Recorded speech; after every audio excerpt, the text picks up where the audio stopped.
We aren't saying that you can't be tough and you can't overcome in moments where you must perform or where you have to get through it. What we are saying is, after that moment, we have to take the time to say, wait, what happened to me there? How do I feel at the end of the day, or at lunch, or in the morning before I even start my day? Yeah. Do I have a process of checking in with myself? If I don't have that process, then I'm going to deal with that hurt in some way, right? If I don't know what my pain is, I will comfort it somehow. I'm Angela. And I'm Chad, and we discuss issues that couples face in everyday life. Then we set you up to have a conversation with your partner that's designed to bring you closer together. This is the Connecting Couples podcast with the real Emhoffs. Real conversations for a real connection. So here we are in the second of these 5 things that we've been talking about that really support sobriety or support sustainable change if you're making them. In the last episode, we listed the first one, which was safeguards and how you create some distance between yourself and the thing that gets in the way of you feeling like you're living a healthy life. And now we're going to head into number 2, which is self-awareness. So this is something Chad and I have talked about quite a lot on the Connecting Couples podcast. First, in what some of those internal strategies are. Are you an avoider? Are you a pursuer? Are you somebody who's anxious and has a lot of energy when distress happens? Or are you somebody who wants to just give it some time and hope it gets better? Those attachment strategies actually also really play out in this process. And so we want to kind of bring both of them into the forefront to start talking about what is happening for you in your relationship, but even more importantly, in your own heart, in your own mind, in your own life, when you recognize that you first have the urge or the desire or the longing to do the thing that you're trying to stop doing. And then possibly even if we can go down that road for a second, when you do the thing, what is it about that thing that you're hoping you're going to get out of doing it? I was talking a few episodes about a friend of mine who overspent, and so she shifted her spending and decreased the dollar amount, but still had the activity, only she went to thrift stores instead. She started going, so it's no longer a problem financially, but the fix and the vice is still there. Yeah. And that's the thing that I want to shift. So let's kind of start talking about self-awareness. Man, I got to say, it is hard if you're not a really self-aware person to know any of those answers, to be honest with you. Yeah. It's really hard to kind of go, oh, this hurts this way, or I feel that thing, or what are you even talking about? I've had lots of people come in literally this office, and I'll ask them about even good feelings, and it's hard to put words to it. So really we're asking you to stay curious with yourself, right? To spend some time and look internally and go, what is that thing that happens for me when things go wrong, when things get hard? Yeah. And so, and again, I'm saying you would have to even know that things were hard or had gone wrong. Again, more self-awareness required there. But we want to start to take the time to check in with ourselves. We a lot of times ignore what we feel in life, as withdrawers especially, in order to kind of just get through. I know myself, I've had lots of life experience that taught me to ignore pain, to ignore hurt, to just kind of push through and overcome and work harder and do more. I mean, I could throw all the cliches at it, spit on it, rub some dirt on it, walk it off, all the stuff. And I'm like, we aren't saying that you can't be tough and you can't overcome in moments where you must perform or where you have to get through it. What we are saying is, after that moment, we have to take the time to say, wait, what happened to me there? How do I feel at the end of the day, or at lunch, or in the morning before I even start my day? Yeah. Do I have a process of checking in with myself? If I don't have that process, then I'm going to deal with that hurt in some way, right? Yogi Berra said, if you don't know where you're going, you're going to wind up somewhere. That's this, right? If I don't know what my pain is, I will comfort it somehow.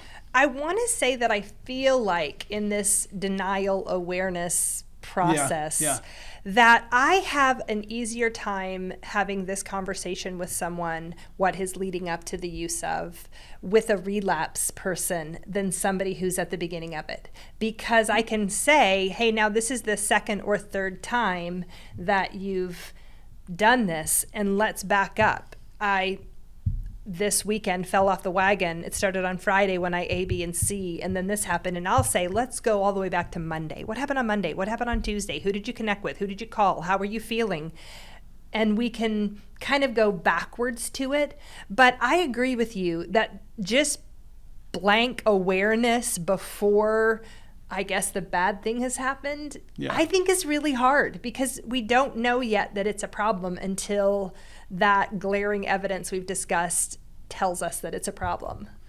I agree. I mean, you've got to have like life circumstances. I know that's a big breath, but like you've got to have something that tells you, hey, things aren't going the way I want them to. We've talked about before in our cycle of pursue, withdraw, this thing that we call appraisal theory, basically. And the acrostic we've used from our friend George Fowler is TEMP. It's funny because I have TEMP in the notes and then I scratched it out and now I'm like, oh, this is actually where it applies beautifully, which is having an awareness of what internal emotion got triggered, what my meaning is, and then what the protective action is or what the behavior is that's attached to that. And so if I'm talking about it in terms of a negative behavior, let me use food, for example, because that is one I've been in process for the last few months. It's our metaphor for this series. My family of origin came to visit, and leading up to them coming, I like to have a plan in place, get caught up on my work, clean my house, get the extra bedroom ready for mom and dad. Like there's just some stress involved in hosting when my parents come. And I could feel myself in the days prior to them coming, walking to the fridge more frequently, going and standing in the open door of the pantry. And we were probably 2 or 3 months into eating healthier. And we had done step 1, which is removing the exposure of things. And so my pantry didn't have the cookies and candy that it had previously had. And so I kept going to it thinking, you are letting me down. Why don't you have my vices? And I thought, wait a minute, let me back up. Why am I trying to emotionally eat? Oh, wait a minute, let me back up. Why am I overwhelmed? What is happening? And then I shifted because I was able to not only have the awareness, but then recognize I was going to try to have some immediate gratification of comfort in that thing that I normally go to when I'm stressed out, overwhelmed, and need to pause. The pause was with the eating, and so I had to shift what I did there. Yeah, and I love food is a great analogy because it's safe enough at some level because, like my friend said, you don't get thrown in jail for Doritos, but it applies in so many ways. So I've got 10 metaphors in my head, but I'm going to stick with food. But for me, if I've gone all day, which sometimes happens, and I haven't eaten, and I leave work and I get in my car and I'm driving home, I can almost not help but say, let's go out and eat. I need something right now in front of me. And I don't want to normally at that point eat a chicken breast and a salad. It's like, you let's got a problem go. with what I'm cooking at home? No, I love what you're cooking at home. But I'm like, I have been so not self-aware. I have been so good at ignoring my hunger, my body's signals for its needs to be met, that I have now gone to a place that's unhealthy. And now my body's screaming for like, hey, like let's eat something fatty with lots of carbs and maybe some sugar, right? My body can turn that into energy real quick. The problem is, I also know that once I start eating like that, guess what else I do? It almost becomes, and I've had to examine this, and it's more self-awareness around it, but it's like, why do I get like frenzied? I don't mean like I'm eating with I'm not diving my face into a plate or something, but I'm like, I'm like, oh my gosh, like I'm eating fajitas and I'm eating all the fajitas. I'm not eating It's funny because I think about the 2 things that I frenzy on are like chips and salsa and popcorn. I am like grabbing the next handful before the mouthful is chewed up. And I don't know what that is, but it's just like this like, constant thing that's happening. For sure. And I'm not even knocking that, to be honest with you. I'm just saying like, you just have to know that you do it. And then you have to ask, like, what is the thing happening inside me? So let's play out just for a little bit in this self-awareness, the cycle that happens. Because let's say that I'm running behind at the house, and so I'm not quite on task with having the food cooked, which is something that we had to decide. If we're talking about not the inaction, we're going to stop doing bad, but what is the action steps? Correct. One of the action steps for Chad and I was that we had a meal plan, and I would try to, or if he's the one who's doing it, have the dinner ready for when the other person gets home. You cook most of the time, so I'll give you all the credit. Because if it's ready, then he doesn't get to throw the audible. Yeah. For non-sports fans, he doesn't get to change the plan at the last minute. Yeah. And so here he is, having not eaten it at work. Is that my fault? No, it's not, because sometimes I'll send him to work with a little snack pack. And I've got like nuts that. On my desk, and I've got protein drinks, and I've got cheese. Normally I have lots of options. I just didn't do it. Here he is. He's coming home. Right? If we're talking about the things that we have in place, we're removing safeguards and we're putting a plan in place and we're trying to work the plan. He comes home hungry, starving, and I say, oh, my chicken wasn't thawed yet, which is like the horrible thing that happens to us who try to cook chicken on time. At any rate, the chicken wasn't thawed yet, and so I'm a little behind on dinner. And he says, don't worry about dinner, let's just go out to eat. And now we have a cycle. We have two people both aiding in the dysfunctional habit that we're trying to change. Yeah. How easy is it in any of these things, drugs, alcohol, let's binge watch a show, whatever it is, so often the partner is already aiding and abetting the issue. Aiding and abetting. That it is not hard to just go along with. And now it's both end. It's his fault, it's my fault, it's our fault, we can't get it right. And so this is why, if we go back to 2 episodes ago, why is it so hard to quit? Because there are so many different factors that are all helping us make the bad choice, that when you start to try to make the good choice, it almost feels like some of them are working against you. So I'm gonna pull myself back to just the moment, though, which is what we don't do. By the way, if you're gonna be disconnected from yourself, you can't be present in this moment. You have to be focused on something else. Yeah. And so really what we're asking people to do when we say have some self-awareness, have like tune back into yourself, we're saying go look at yourself, go feel, go be in this moment, I think it gets a bad rap in some circles, but like go meditate, go take a minute and say, focus on your breathing, take a deep breath, do guided meditation. There's all kinds of, whether you're a Christian or not, or I mean, if you're a Christian, sometimes they say, oh, that's Eastern, whatever. I'm like, that's not Eastern.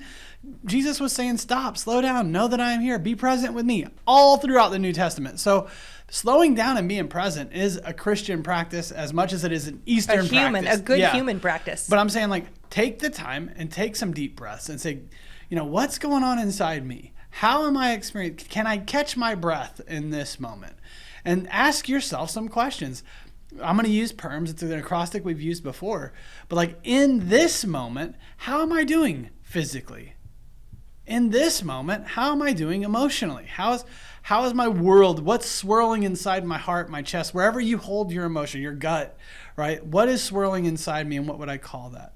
Physically, emotionally, in this moment, how am I feeling my relationship with the people I care about most is? How am I doing with that? Right? Is my mind swimming? Can I start to set down some of the things of my day and just be present in this moment, in this breath? That's the M, the mental part of PERMS. And then spiritually, can I start to say, hey, God, where are you at in this moment? Where am I in connection with you?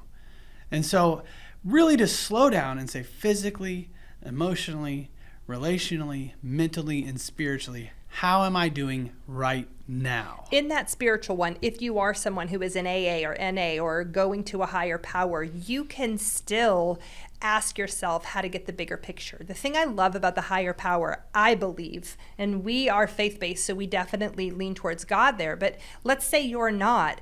The idea of that higher power is that there is something greater than us and my immediate problem at play here, and how can I focus on that instead of just focusing on what this immediate fix is. And so it's the shift of focus in that last one. Yeah.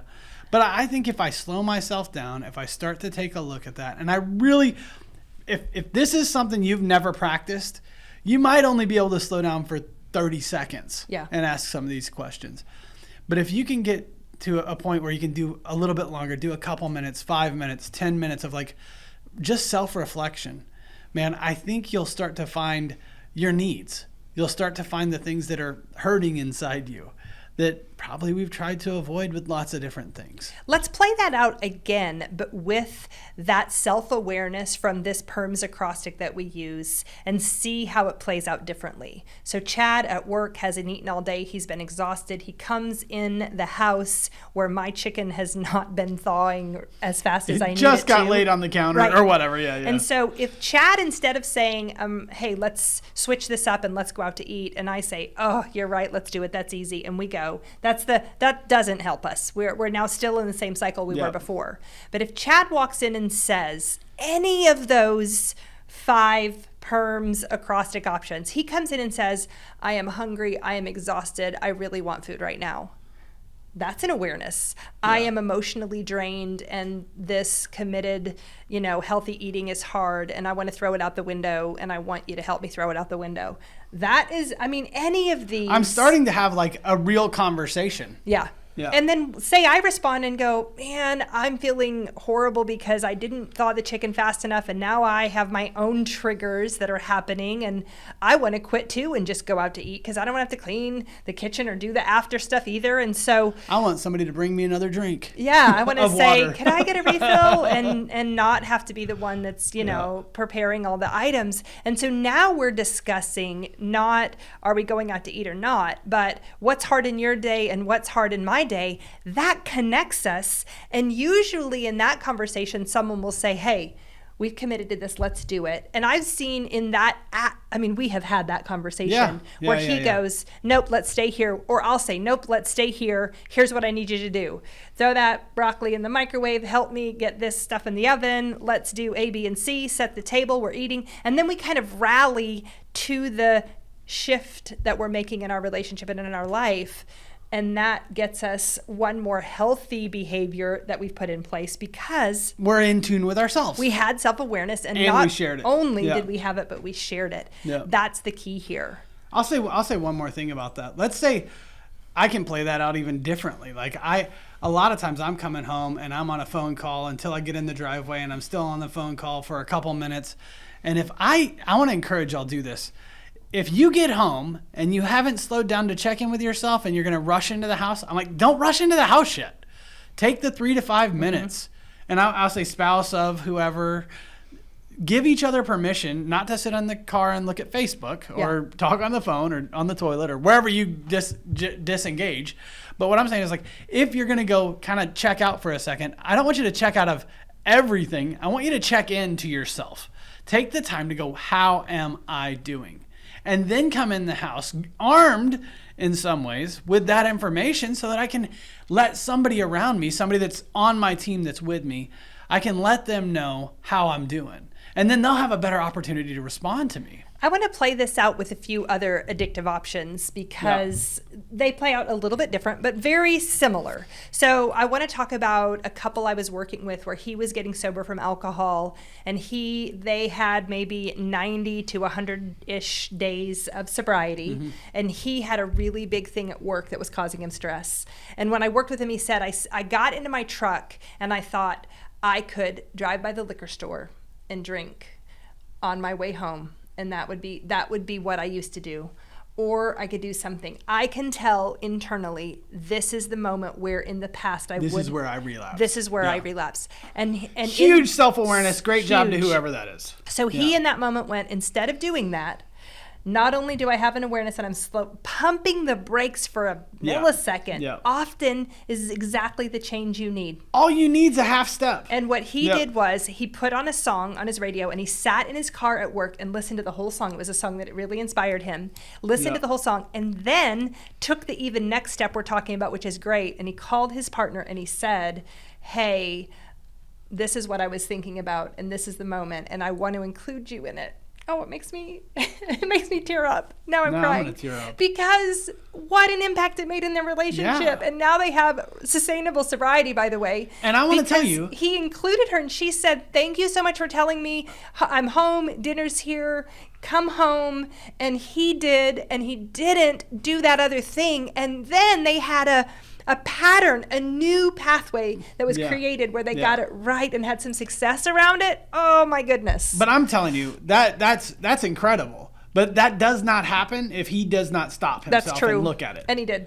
And so we're not, again, we want that. Yeah. That'll be great. That's super. But it starts with, what is this thing that's going on inside me? Okay, let's talk about another kind, which is, we've talked about before, being a workaholic or having too much on your plate, overscheduled, busy work. This is something Chad and I have done. We're trying to reduce some of the things. We overbook ourselves all the time. But there were a couple times when Chad had a lot going on, and we had the conversation of him walking in the door and being done with work. And he would come in and he would say, I've got 2 more phone calls and a this and an email. And I'm like, oh, don't walk in unless you're going to be home. And we cycled up in pursue withdraw fashion several times before we were able to get some traction on a shift here. When he came in and said, I know that I'm walking in the door, but I also have a lot of pressure because I haven't finished my work and I have phone calls to make and I have an email. And now I'm in a dilemma because I want to be faithful to you and the commitment that I made to trying to be present when I'm home, but also I feel the pressure and I feel like I'm going to be distracted. That awareness alone that he let me into, I'm able to say, this is how it actually played out. My chicken hasn't thawed yet. It's like a major problem in my life. I don't know what's going on with these chickens.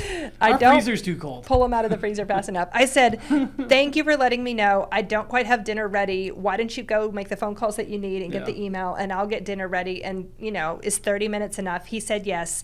But because we had the conversation, I am now supporting him. He's letting me into the commitment. The person who wants to shift the behavior is committing to do it. And then things have to be in place for it to sustain. Yeah. And so him letting me into his awareness of what was going to be pushing on his ability to sustain the change. I've got to tell you, being able to notice it is huge. And I feel like that probably even sharing it is almost like rocket science in some ninja ways. move. We talk about it all the time. And we're going to talk about it again in relational stuff because I'm like, it is that important that we get it somewhere. But at this point, I'm just saying, can you stop? Can you sit in the truck and say, what the heck is happening to me? What is going on in my heart, in my world? How am I doing? And I've actually assigned this to people. I'm like, set an alarm on your phone for 7 a.m., 11 a.m., 2 p.m., sorry, not 2 a.m., 2 p.m., 4 p.m., 6 p.m. Like, check in, like, make yourself check in with yourself. Yeah. And ask yourself, how am I doing? Can you run perms? Can you write it down 5 times a day? Where am I at? Where are the spots that I'm troubled or triggered or hurting? And so I love the idea of sharing it with your partner, and it really does. It builds a bond. It builds relationship. It creates community. It does all the things that are healthy. It goes back to episode 2 of this addiction series when we asked you to consider what you have experienced or seen people do with their pain. Now it's turned on you. To be aware of that PERMS acrostic, physically, emotionally, relationally, mentally, spiritually. If any of those are off, where do I go? What do I do? Yeah. How do I get them back in a place that's secure and healthy? If I'm relationally not healthy, or if I'm emotionally exhausted, or if I'm mentally spinning out, or if I'm physically, haven't eaten, ravished, exhausted, hangry, I like to say, I'm going to have a harder time sticking to the commitment I made of going to that thing that I'm trying to give up. Yep. The plan will not work. No. If I am in a distressed state. Yeah. Yeah, the plan will not work. And so that's what we're saying is like, this is definitely a huge piece that says, hey, can I check in with myself? And even if you want to do the most advanced move in some ways of this part, it's to share it with someone, like let someone else into where you're at. But that leads us to our Connect Point. The Connect Point is designed to help you have a different conversation about how you experience your relationship. Small adjustments lead to big change over time. Take some time to practice with us now. So in this Connect Point, we want you to take a few minutes and slow down. And we want you to just check in with yourself. And I want you to ask the question, right now, how do I feel physically? Right now, how do I feel emotionally? Right now, how do I feel about my relationships, the closeness of the people I care about? Right in this moment, how is my mind? Where is it at? And then again in this moment, where is God? How am I spiritually connected? Take some time and examine that in this moment for yourself And if you have one or two things that you notice that you could share with your partner, I would encourage you to do that. Take the time to let them in on how you're doing today. So now it's time to first connect with yourself and then connect with your partner. Thanks so much for listening to us. If you've enjoyed this podcast, one of the best things you can do for us is to share it with another couple that you think could benefit from it. You can rate us and give us a review on your listening platform, and you can follow us on our Facebook page, The Real Emhoffs. If you want to support our nonprofit that makes resources available for couples, you can check out the Ways to Give tab on our website, therealemhoffs.com. We love to hear from our listeners, so feel free to message or email us with ideas you might like us to talk about or the ways that our Connect Point conversations are impacting your relationship. Thanks again.